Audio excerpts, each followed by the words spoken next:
of deaths and the number of affected countries still keep growing. At the recently held G20 summit, global leaders agreed on more international cooperation and coordination in the prevention and control of the outbreak. And China offered the world as much assistance as is possible. All countries are making continuous efforts to fight the pandemic. In China, a series of strong measures were taken to control the spread, providing valuable experience for countries around the world to learn from. In order for us to better understand the current situation of the virus, its spread, prevention, and control, we've invited some experts and speakers to share the knowledge and tell the stories via video link. And they are Yafei, co-chairman of the Center for China and Globalization, former Vice Minister of Foreign Affairs and former Deputy Director of the Overseas Chinese Affairs Office of the State Council. Dr. Robert Lawrence Kuhn, a world-renowned China expert and recipient of the China Reform Friendship Medal. Lord Jim O'Neill, economist from the UK, chairman of Chatham House, former commercial secretary to the Treasury of the United Kingdom, and the man who coined the term break. Megan Monroe, an American art teacher working in Wuhan. Zhang Ruiru, a student at Tsinghua University who was born and raised in Wuhan. To begin, let's welcome Chen Xu, chairperson of Tsinghua University Council, to deliver opening remarks.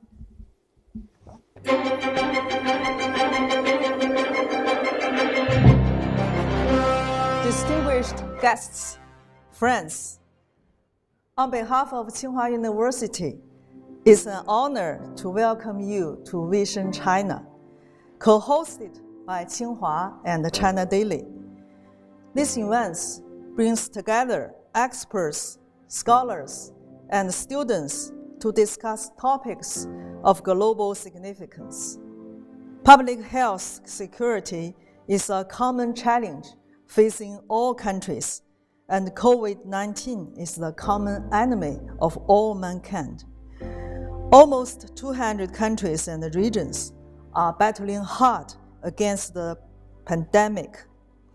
At the G20 Extraordinary Leaders Summit on COVID-19 last Thursday, President Xi Jinping called on the international community to strengthen confidence, act with unity, and work together in a collective response against COVID-19. Solidarity and cooperation are the most powerful weapons to fight the virus and the only effective course of action. At this critical moment, it is more urgent than ever to recognize that we are all together, including the critical role that universities play around the world. Since the outbreak of COVID-19, Tsinghua University has been closely monitoring the health of all students, faculty, and staff.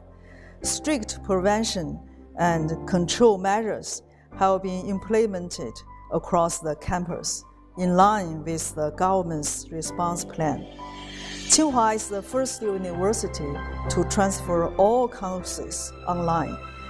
On February 17th, the spring semester commenced online, on time, and on schedule, and more than 3,900 courses were launched. Students conducted academic discussions, defended their theses, and participated in a joint recruitment session for interviews and job matching.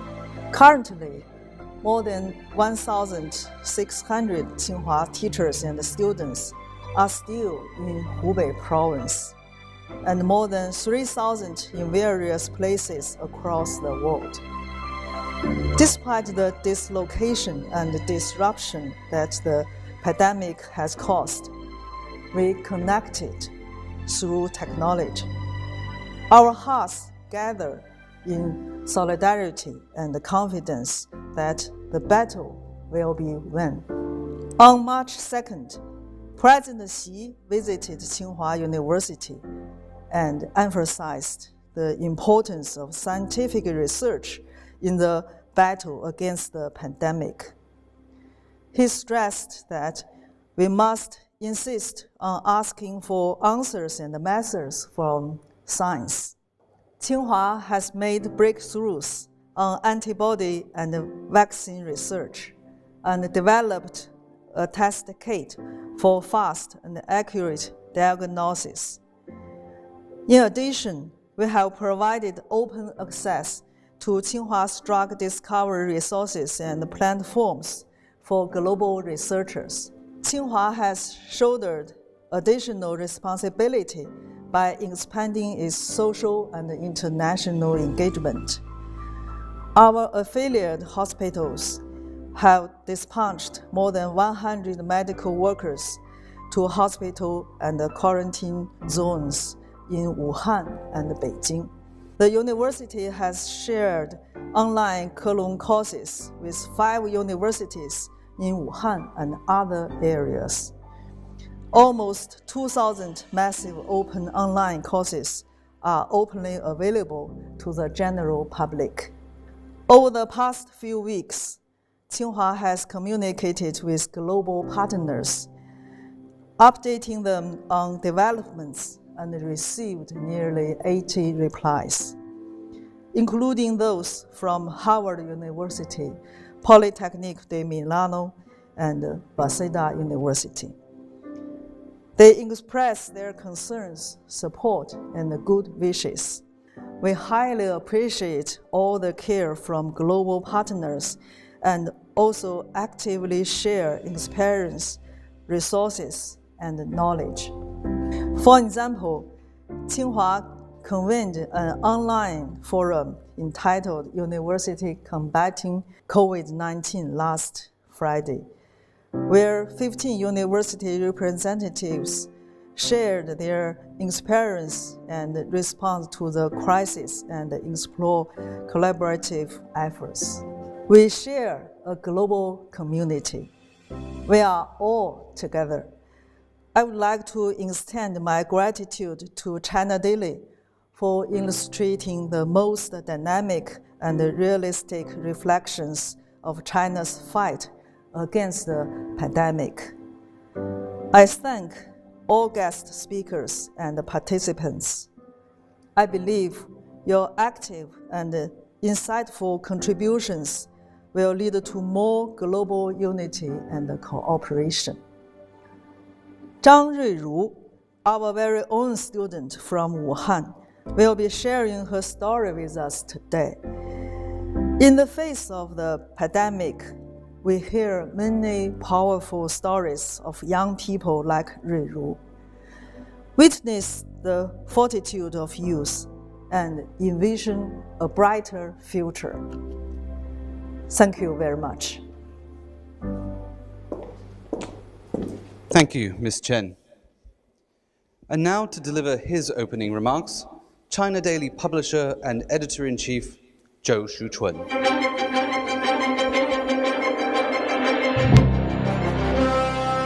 Good evening, dear friends of Vision China. I'm sure you all agree the world is at war. But it's not a war among nations. It's the whole world against a common enemy, COVID-19.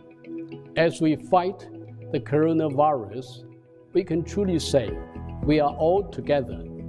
And that's the message we hope will resonate from this edition of Vision China. Organized in collaboration with Tsinghua University, which itself is a pioneer in medical science against the disease. And we are doing this to hail the heightened sense of community at the G20 Special Summit. In the past 2 months and more, an all-out people's war has been unfolding in China. Instead of being paralyzed by fear, when the deadly virus first surfaced, China moved full speed ahead with resolute and extensive measures, including a nationwide lockdown, in the race to rein in the epidemic. As a Beijing-based foreign diplomat observed in China Daily, the efforts of the Chinese government and people are a true testament to their strength and bravery even in the direst of times. The epidemic has undoubtedly taken an immense toll on the nation, and we mourn our countrymen who died in the tragedy. However, the sacrifices borne by the Chinese people have served to stem the transmission of the virus, giving the rest of the world precious time to prepare for the looming crisis. This is no time for complacency, but it's fair to say that with the most ambitious, agile, and aggressive disease containment effort in history, as described by officials of the World Health Organization, China has achieved what many deemed impossible. Statistics for recent weeks highlights the significant progress China has made to bring the outbreak under control. Just as the international community rallied to help us in our time of need, China has been quick to lend a hand to other countries in both knowledge sharing and material aid. China's inspirational experiences, treatment protocols, and effective social mobilization have won plaudits, as is reflected in readers' feedback on our special website, Fighting COVID-19, the Chinese Way, which is a database designed for foreign audiences to learn about how to combat the disease. We at China Daily, along with our speakers today, believe this is time in the first place to salute the spirit of bravery and sacrifice on the part of medical workers in and outside China. Judging from what's happening elsewhere, it can be said that without the dedication of more than 42,000 doctors and nurses who rushed to Wuhan, the worst-hit Chinese city, to join forces with local professionals, many more lives would have been lost.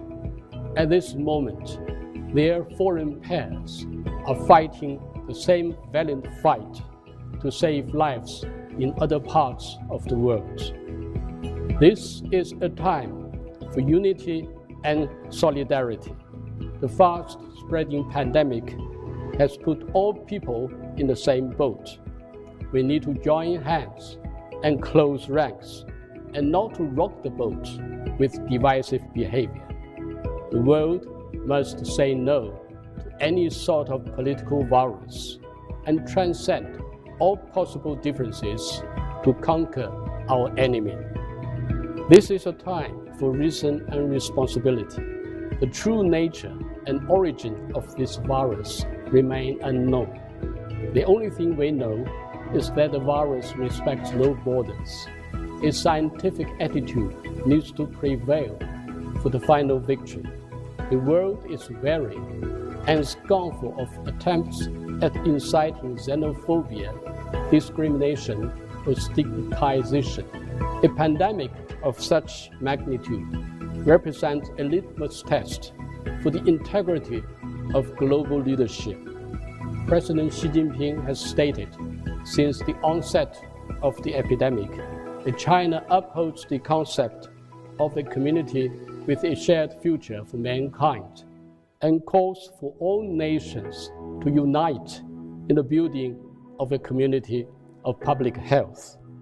As UN Secretary General Antonio Guterres wrote in our newspaper, this pandemic drives home the essential interconnectedness of our human family. We are in this together, and we will get through this together. Past catastrophes have changed the course of history. We hope the world will emerge from this sad moment in modern history much stronger on its path towards a truly global community of shared future. Thank you. Thank you, Mr. Zhou. This month, the World Health Organization declared a global pandemic as the coronavirus rapidly spreads across the world. This February, Dr. Bruce Aylward, Senior Advisor to the Director General of the WHO, led a mission team to Wuhan to investigate the virus in the early days of its spread. Here's what he had to say about it in this video.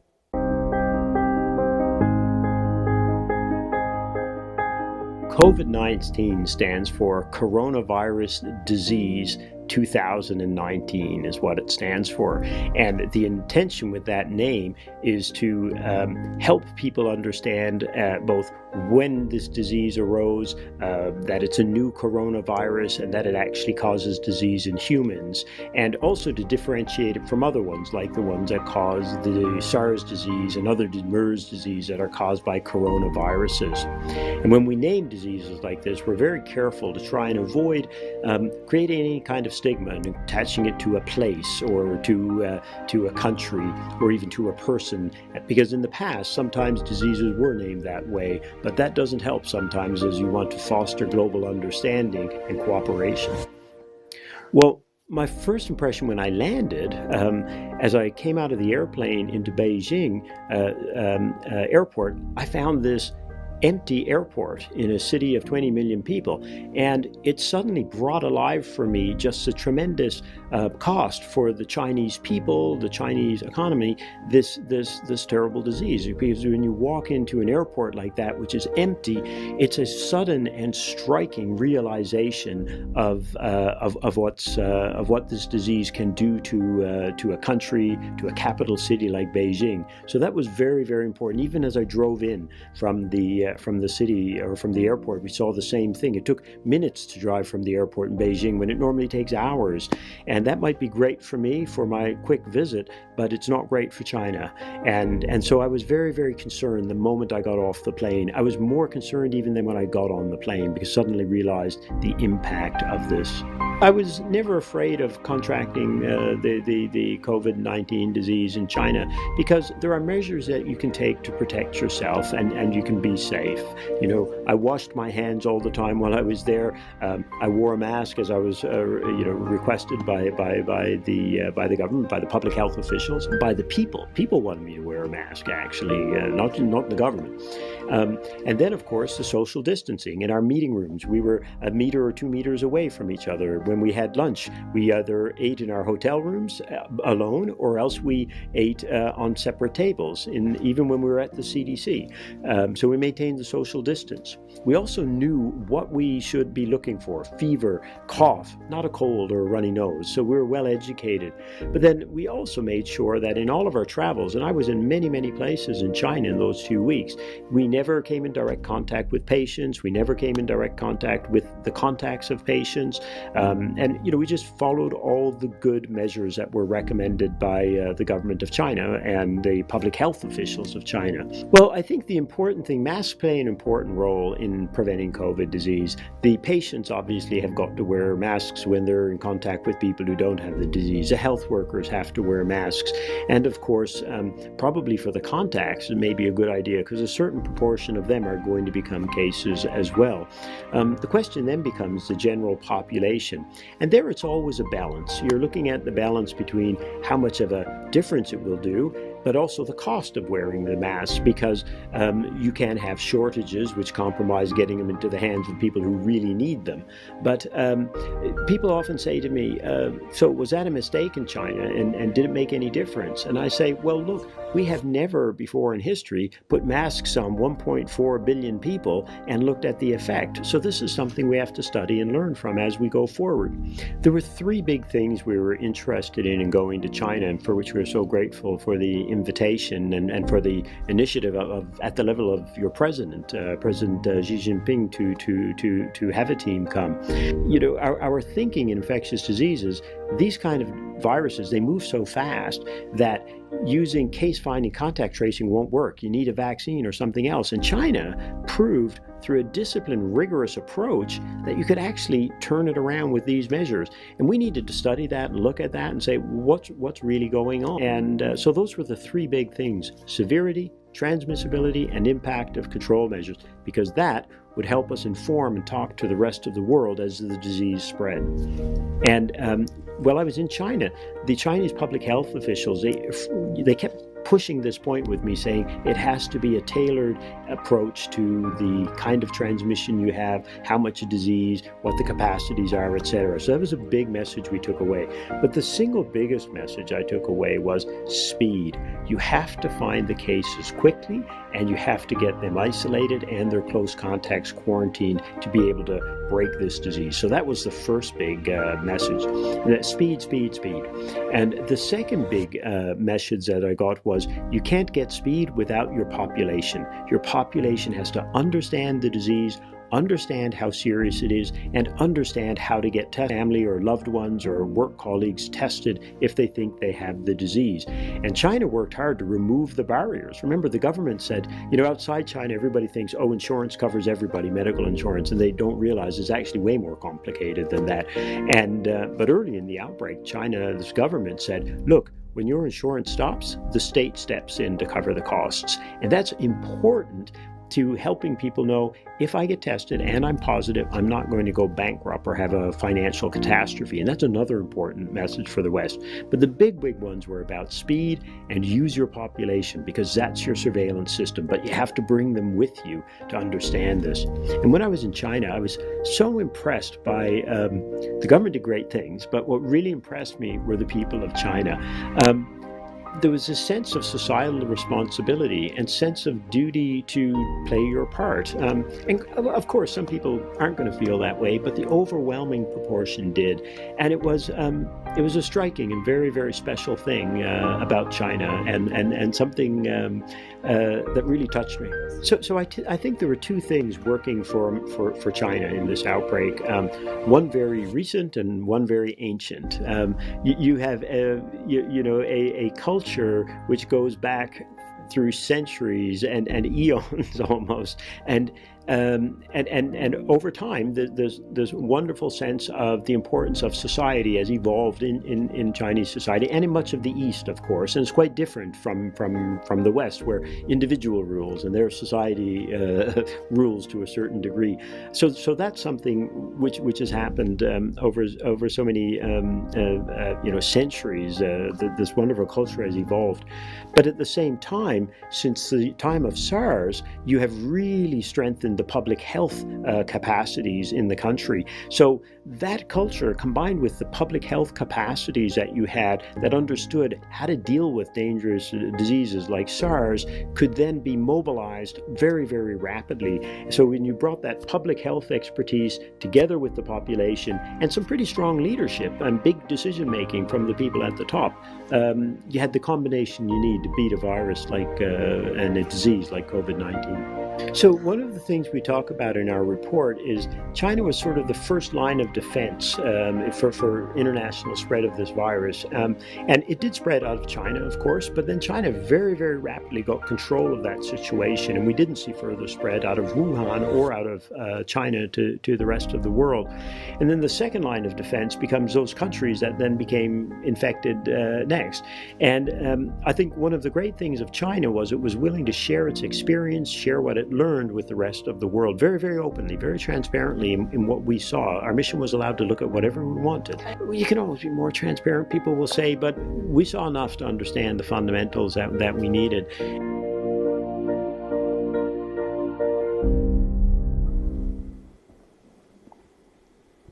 The WHO has played a key role throughout this outbreak in keeping the world informed.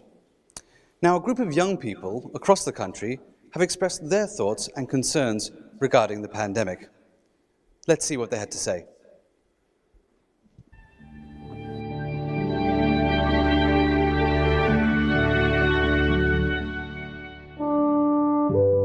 Before this Chinese Spring Festival, Wuhan pushed its giant stop button. Many streets of Chinese cities are almost empty. The schools are closed and the shops are shut. The disease has showed us how fragile and fleeting life is. But in this world, some things remain unchanged. It is often in these times of hardship when solutions miraculously appear and human intentions are at their best. Doctors and nurses are all hardy souls who battle to save and protect life. My dad is a surgeon, and like many other doctors in China, he offered to go to Wuhan to care for the patients there. Li Lanjuan, 73 years old, has been getting less than 4 hours sleep a day, devoting most of her time doing research on a novel coronavirus. From doctors to nurses, cleaners to security, these people, they are still stick to their jobs, doing the same services like they ever did.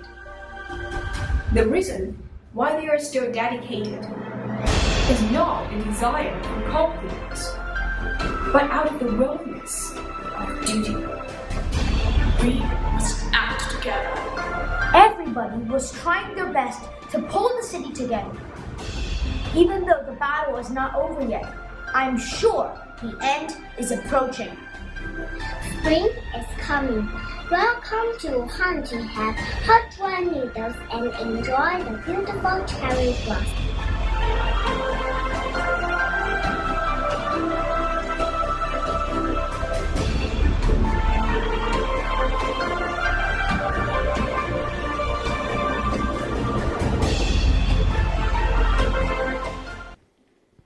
And now to our first speaker, Zhang Ruiru, a student at Tsinghua University who was born and raised in Wuhan. She'll speak to us about her personal experience during the crisis.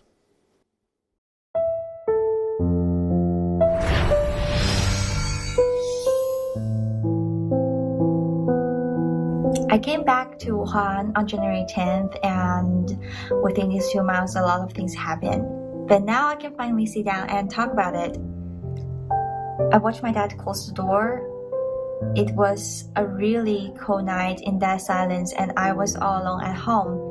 My parents left because they had been running fever for several days and other symptoms of COVID-19. It was January 31st, the 7th day of Wuhan lockdown. I was born and bred in Wuhan for 18 years before I moved to Beijing 2 years ago to study at Tsinghua University. Wuhan is a lovely city where people lead a vibrant life. In Beijing, I would always crave for the hot dry noodles back home, 热干面, and really loud conversations in Wuhan dialects popping up on the street. But when I stood at home on the 31st of January, all that was gone. Before I arrived home for Spring Festival, my parents and I have talked about making sure that we took really good family photos during the Spring Festival holiday.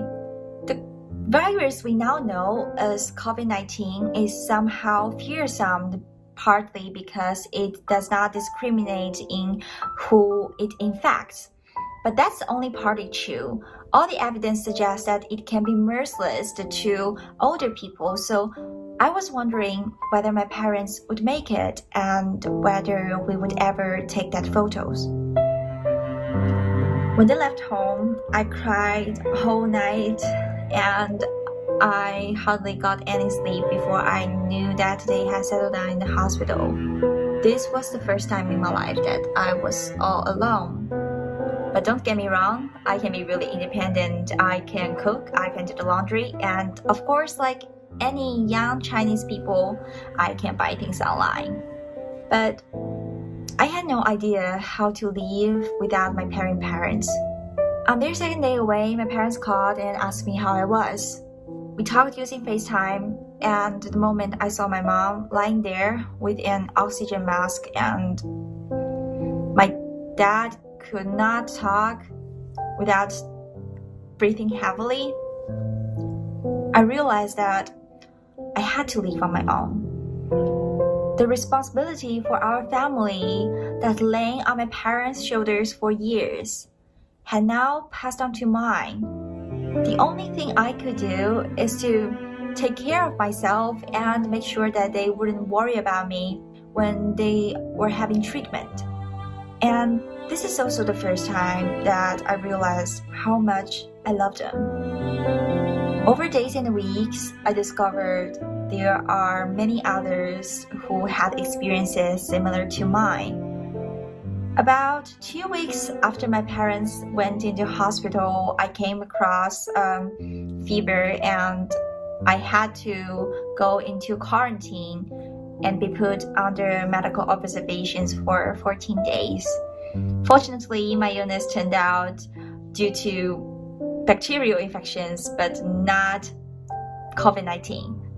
Not surprisingly, those under quarantine were extremely anxious. On the day I and some other patients arrived, some of us feel extremely uneasy about being totally isolated and began to wonder whether this is where we would die. Everything was hectic. There seems a shortage of medical staff and materials were in short supply.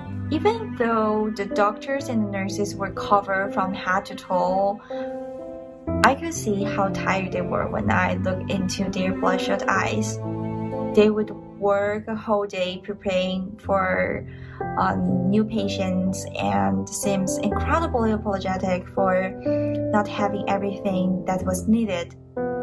Most of the patients were really understanding, but of course there were those who were not and complained loudly. But all the doctors and nurses tried their best to deal with it in a calming way. And they are all from other cities like Shanghai and Guangzhou, and some of them are just 3 or 4 years older than me. One thing I would not forget is that one day, apart from our lunch set, we have hot dry noodles.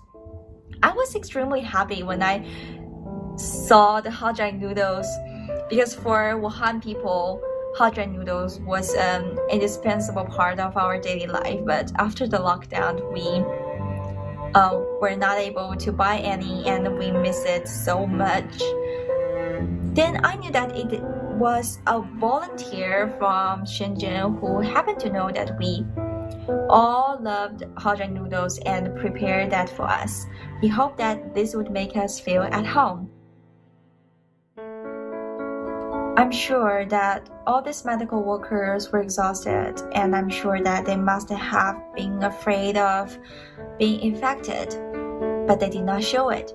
When the quarantine was over, every patient effusively thanked all the workers for what they have done, but the answer we received was exactly the same. That's what we are here for. Chinese people have always demonstrated a strong sense of unity in the face of challenges. I'm a real millennial girl who was born in 2000. At the age of 3, I could sing national anthem and first encountered the word 万众一心, which in at least one translation is rendered as millions of hearts with one mind. At the age of 8, I first learned the meaning of 一方有难八方支援, referring to helps from all directions. When I saw people try their best to save others' life in Wuhan earthquake, it is only now at the age of 20 I fully appreciate what those words mean. Chinese people have all stood up as one to fight COVID-19. Medical workers from all over the country descended on Wuhan to save others' lives. Resources, including food, are sent to the city from all over China, and most importantly, hundreds of millions of people stay at home to prevent virus from spreading. I am so proud that people in my country have all joined in this collective effort. It's natural to fear illness, death, and uncertainty, and it's also natural to feel compassion when we see others suffering. It is the love towards the others that turns the most timid of soul into the strongest warriors, ready to bear the toughest responsibilities and even at the risk of their lives to save others. In this fight against COVID-19, I saw this love shining in medical people, volunteers, restaurant owners, bus drivers, and countless others. What we are living through now is undoubtedly horrible, with a pandemic the likes of which hasn't been seen in more than 100 years. But I still choose to be optimistic, because I see the 万众一心 around the world, that people are working together to try to help others. And with them, I think we can look forward to the day that the COVID-19 is finally defeated. Now I have begun to enjoy sitting in front of my desk, taking courses online with my dearest friends and teachers, and I am overjoyed to see the numbers of infected people finally fall. Spring is here, mom and dad are finally home and are fully recovered. The home of ours is a lot warmer now, and we still have a family photo that we have to take. Thank you.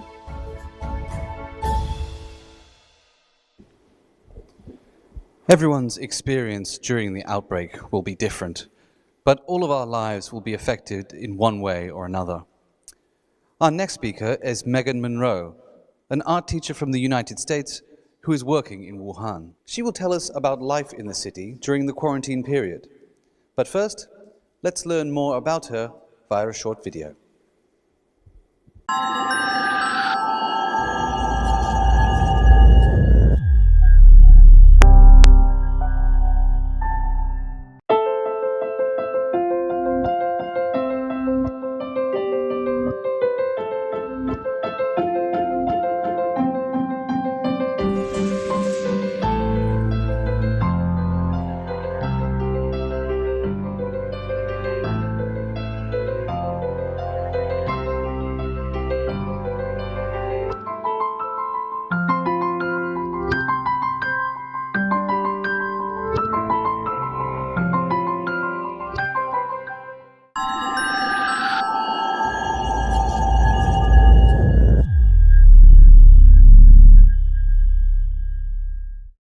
Here's Megan Monroe.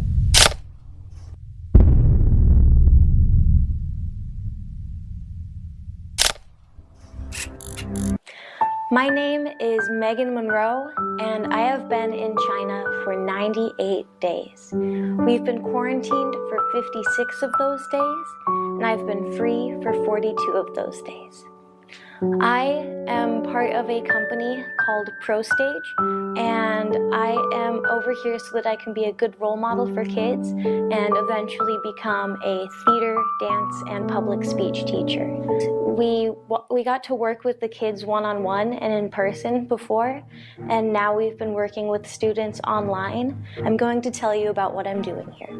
I got a phone call around October of last year, 2019, asking me if I wanted to be an artistic advisor for a theater company. When I asked the location, she said China. And being in California and never have going abroad before, I said, okay, sure, and here I am. Wuhan is the biggest city that I've ever been in. My hometown had 300,000 people in it, and Wuhan is home to 11.3 million people. There are over 160 lakes in Wuhan, and my apartment building just so happens to sit next to the Sanjiaohu, which is the triangle or delta lake. I haven't seen buildings as big as the ones in Wuhan in my entire life. I currently live in a 30-story building on the 10th floor, and my entire life I've lived in a single-story house. So it's a little bit different for me to be in an apartment than being in my home.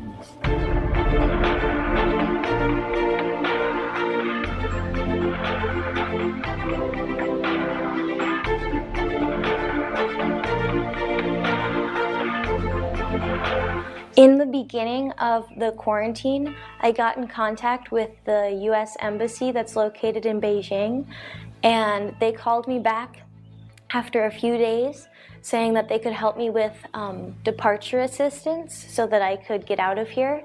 But The United States is charging its citizens $1,100, 7,700 yuan, to fly out of here and then get quarantined for 2 weeks. I didn't really want to waste my money on that, and my mom thought that I would be safer here in my apartment than on a plane with a lot of people. So I'm just here and I'm trying to be positive about everything.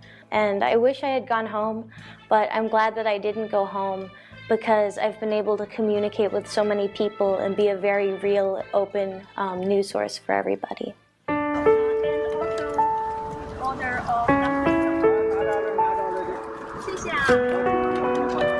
We started making TikToks on the first day of the quarantine because we wanted to exhibit what was actually happening. After that, it's become our way of being positive news, so we try to show people the best of the worst situation that we're in. Nothing on there is really a lie.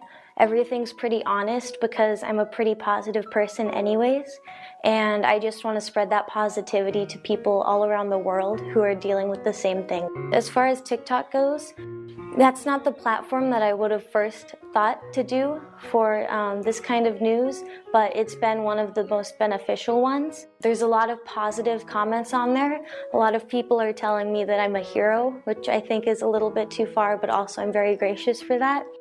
But some people are saying that they wish I would die and that the government is paying me to make these videos and that it's propaganda. And here I am on real China Daily News to tell you, no, I'm not being paid by the government. It's not propaganda, and I'm not going to die because I'm stronger than this virus, and you are too. I just care about being a good role model for my kids because I want them to be able to speak up about the things that are important to them and maybe someday have their own TikTok channels where they can have people listening to the important things they have to say. I'm just here to give the news from my perspective. A lot of people in the United States are freaking out about this virus. When I posted one of my videos, someone said, obviously you're not going to get the virus because you're white. But that's not how the virus works. It's spread all over the world now. It doesn't care what your race is. People that are saying that are just racist against Chinese people.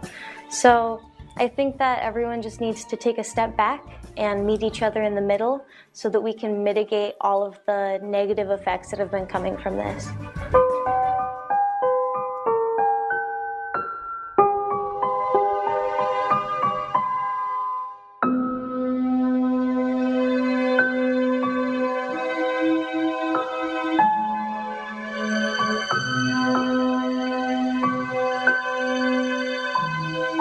My daily life has definitely changed. Before the quarantine, I would wake up and come into the office and do various tasks, and I'd spend the weekends going grocery shopping and exploring the city of Wuhan. One time I jumped onto the Metrolink and I just took it very far in one direction, and I ended up at East Lake, which is actually a really pretty lake that's famous in Wuhan. Since then, I haven't really been able to go outside much. On the first day when we went to the supermarket, all of the vegetables had been taken off of the shelves and bought, and everybody was running around trying to get instant noodles and rice and other things for their home. After a couple of days, it settled down, and you could go to the grocery store pretty regularly. But then after the quarantine got more strict, they started delivering groceries to communities. In our community, they have grocery deliveries, and you can order a big bag of vegetables or eggs and fish and garlic and stuff. Someone from the community will bring in a couple orders of bread and will stand out on the basketball court and knock off their name on the piece of paper so that we can make sure that everybody's getting what they ordered. Chinese people have been very resilient during this time, and it makes a lot of sense, especially in Wuhan, for when this virus continues to spread. I think that everyone needs to look at other countries, and especially look towards China to see what China has done for this virus, because we can only overcome this together. The resilience of the city and its people have come to the fore during this crisis. Our next speaker will discuss the economic impact of the pandemic. Lord Jim O'Neill, economist from the UK, chairman of Chatham House, former commercial secretary to the Treasury of the United Kingdom, and the man who coined the term BRIC. Let's watch a short video to introduce him.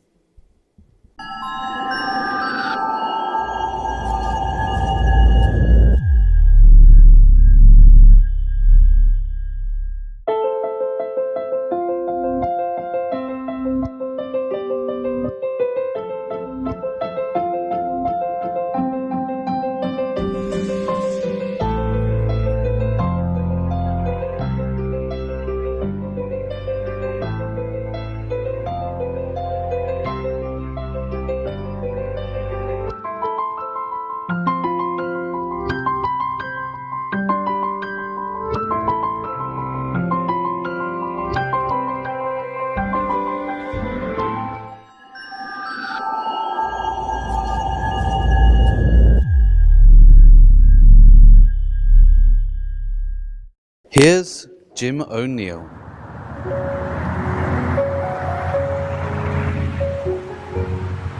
I'm very grateful to China Daily in inviting me to join you for this exciting discussion, and it's very symbolic of how perhaps China as a country is in order for you to organize this so easily using modern technology. A number of people in China have heard me say in the past few years, in the work I've done on antibiotics, people have always thought that the antibiotic challenge is something for the future. On one level, the COVID-19 is something which is obviously a virus as opposed to an antibiotic infection, but it's real and it's with us here. And my goodness me, this is hugely global. You know, in my judgment, we have so much to learn from China and also other Asian countries because despite the beginning of this virus having its own challenges for China, the speed in which China seems to have brought it under control is exactly what all of us in Western Europe and the United States now need to be learning from. We need to learn quickly as to what China did right in order to help everybody else get this thing under control. You know, China has become the second largest economy in the world a long time ago. The end of last year, before this crisis, it was about $14.5 trillion. And the speed at which China still influences the world, even at its own domestic lowest growth rate for 30 years, last couple of years in each of them, it created another Australia. So for China to get back to normal growth is almost definitely key for the performance of the world economy. What complicates it is because China's 2 to 3 months ahead of the rest of us, China's now starting to gear up its economy. The data we had for China for February, published earlier this week, showed essentially a 20% decline in the Chinese economy, which hopefully is only for 1 month. But if that were to be continuing for the whole year, that would be equivalent to taking off the world economy, an economy the size of the United Kingdom, in 1 year. And so I worry dramatically, frankly, today that many other countries around the world are going to really struggle to be able to do as forcibly as what China has done to close its economy down in order to control this virus, because it is going to test the economic model that the whole of my generation has been brought up on, and for some decades before. It is a colossal mental shock to the way Western Europe and most of the so-called G7 countries live. And we need extremely imaginative and ambitious policies economically very soon to deal with that. I've actually written something for Chatham House which I call People's QE, where we are going to almost have to consider replacing all lost personal incomes and maybe even all lost company revenues for at least the next 2 months. In that sense, economically, it's perhaps a much bigger test for all of us than it was seemingly so far for China. But obviously, in itself, for China to recover to something like vaguely normal economic growth will be of tremendous importance and relief for the rest of the world. And what is already very nice to see is China sharing a lot of the, apparently showing a lot of the medical and health evidence of the strain of this virus to as many people that request it, especially real health vaccine research people. Actually, a new vaccine. I just heard a story before we're talking about that exactly happening with some scientists in the United States and a human being, I think in Seattle, actually being tested, which could not happen if China wouldn't have offered that particular assistance. And so I think there's an enormous amount of technical help from a pure scientific perspective that China can do. I started working in finance in 1982. There was a crisis already that year involving the Latin American debt crisis. And every 6 or 7 years or so, from nearly all those 40 years ago, I've been through a lot of crises, particularly the TMT crisis, 2000, and even bigger, of course, the financial crisis of 2008. This, I'm about to say, is even bigger because it's both a supply shock and a demand shock. And of course, linked to what we've been talking about, its cause has got nothing to do with economics, it's to do with health. What therefore is needed to solve it is a lot more complicated, and we need to have urgency, imagination and determination around the world. And if we don't, the recession that the world has inevitably already gone into the past few weeks will end up being very, very severe. The outbreak, even after it is overcome, will have a lasting effect on the world, the way we work, do business, and live our lives. Our next speaker is Yafei, co-chairman of the Center for China and Globalization, former Vice Minister of Foreign Affairs, and former Deputy Director of the Overseas Chinese Affairs Office of the State Council. Let's watch a short video about him.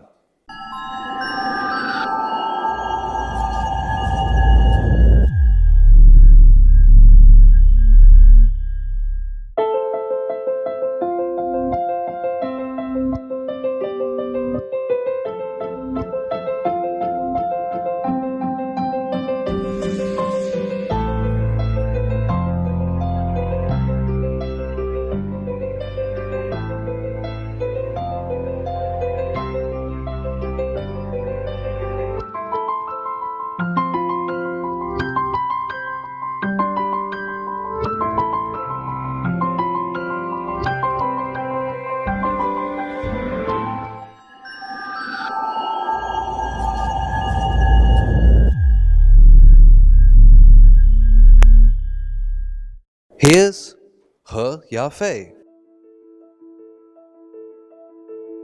I'm very happy G20 reactivated itself to respond immediately to the widespread of the coronavirus globally. I think it's very timely and quite necessary. I read President Xi's remarks. I think it's extremely important, especially the call for solidarity and unity in face of such a pressing global crisis of coronavirus. It's terrifying. I'm saying, I'm not trying to alarm all of you, but it is certainly a global public health crisis. And even we can say that it is a threat, existential threat to humankind, because for now we do not see an end, a possible end or reflection point in the widespread virus globally. Not only Europe, it's now in Africa and not everywhere. Over 180 countries have found confirmed cases. I don't know how many cases. By today, probably over 500,000 confirmed cases and 20,000 deaths already. And those numbers are rising. So solidarity and unity in taking necessary actions to combat the spread of virus is essential. Because two things. One, we need confidence. Globally, the international community, people want to have some confidence that major powers, global community are really in on it. We're together. It's not, so far we have seen reactions by each and every country in combating the virus. It's very much fragmented. Some take one kind of measure, which is more, leisurely. The other may be more restrictive. There's no coordinated, concerted actions to show that we are in this together. We have to do it. As people used to say, united, we stand. Divided, we fall. I think this time, President Xi's remarks, or one of his proposals, 4 proposals, is for call for confidence building and solidarity in dealing with the crisis. Extremely important.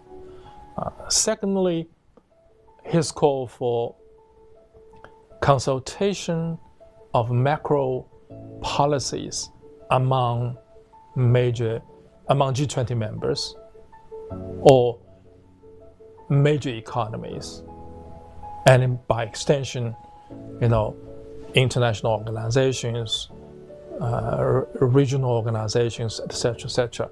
So we need to pull our heads together and let's put on the table what we have done and what we are going to do. Rescue plan fund has been mobilized at G20 summit this time. You remember 2009 in London summit, G20 London summit, we mobilized $1.1 trillion for IMF to use as fund to rescue distressed nations. But this time we have raised the bar. We may need more. Global crisis needs global solutions. This time around, I can see from, as far as I can see, not only we are facing a global public health crisis, coronavirus, COVID-19 spreading like wildfire all over the world, but also the ensuing collapse of stock markets, global economic recession, and another, maybe larger than 2008, financial crisis. So if you count your fingers, at least you have 3 crises coming together, like 3 gray rhinos coming together in a herd. That is very dangerous, very dangerous. So without proper consultation on macro policies, whether it's financial, public health, economic, we should not go back into a corner individually, try to deal with the crisis, quote unquote, only for the interests of your own people. Certainly we need to do whatever it takes to protect the lives and interests of your own people. But that effort, the success or failure of that effort will very much be dependent on global coordinated, concerted efforts. So from my take on President Xi's remarks, these two are extremely important. And of course, President Xi also outlined China's ongoing efforts to provide global commons, provide medical and other assistance to those countries who are distressed, who are weak, relatively speaking, in public health system, who are unable to cope with the coronavirus on its own. China has been mobilizing, I believe, 4 groups of assistance programs, 4 groups covering 89 countries, 4 international organizations. And I'm told the 5th, another program has been put together, and China will continue to do so, of course, within the capability of its own, within what is being capable by China. So the provision of a global commons at this time, particular time, critical time, extremely important. China is shouldering a responsibility commensurate to the global status of China, and other countries, especially the United States, I think should be doing the same thing. In today's globalized world, we are all part of one big family and need to look out for one another in times of need. Now let's welcome our final speaker, Dr. Robert Lawrence Kuhn, a world-renowned China expert and recipient of the China Reform Friendship Medal. Here's a short video about him.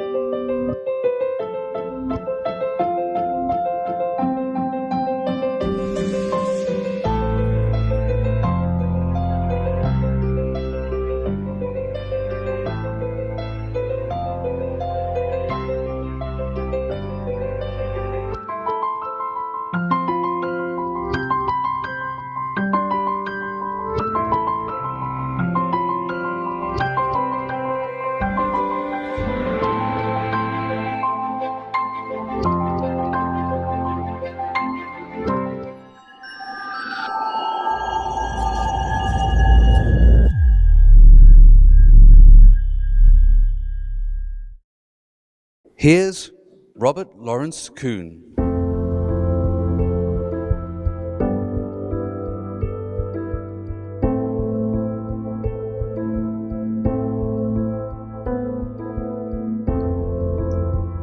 I cannot imagine richer nutrients for the novel coronavirus to reproduce and spread, to flourish globally, than the United States and China to descend into unabashed and undisguised rivalry, with accusations each against the other, nourish the virus with U.S.-China competition, or starve the virus with U.S.-China cooperation. It is good that President Xi and President Trump spoke and agreed.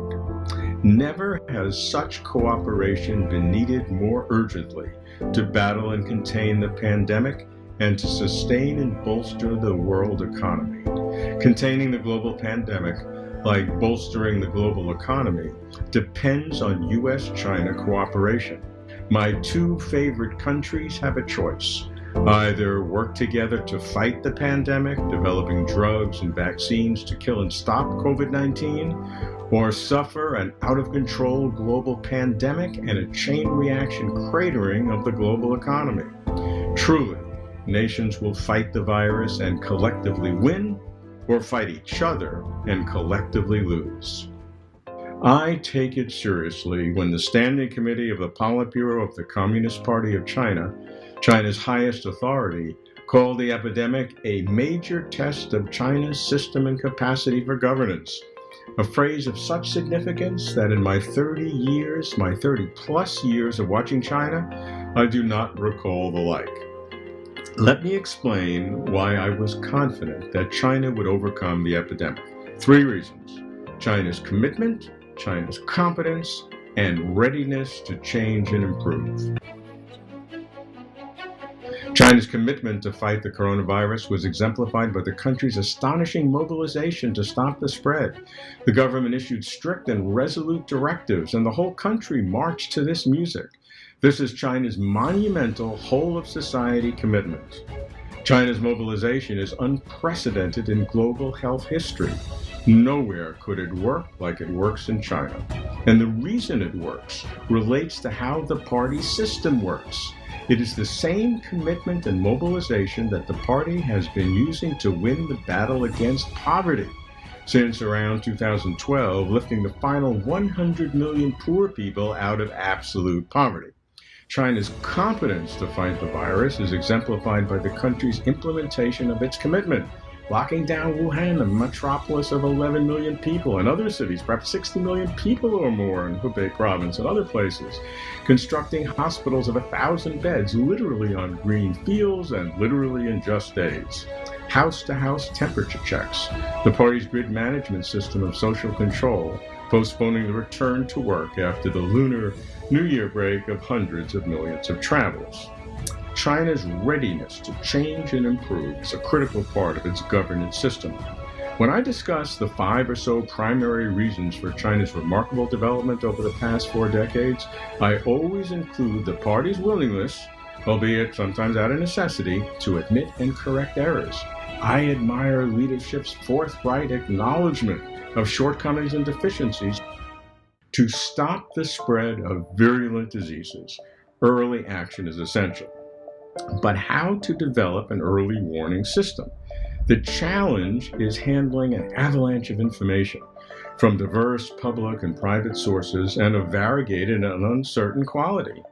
President Xi called for fighting the outbreak in an open and transparent manner. Transparency is the key.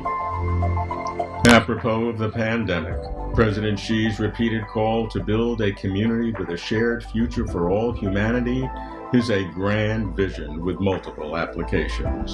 For 7 years, it has driven foreign policy, especially the Belt and Road Initiative, helping to rectify global imbalances. While fighting disease or controlling pandemics have always been a shared future benefit, it was always tucked within lists of other benefits, such as climate control, preventing terrorism, interdicting drugs, and the like. Few ever imagined that a real pandemic could become so grave so fast. But as the pandemic has burst into planetary consciousness, it demonstrates viscerally the global criticality of shared future thinking.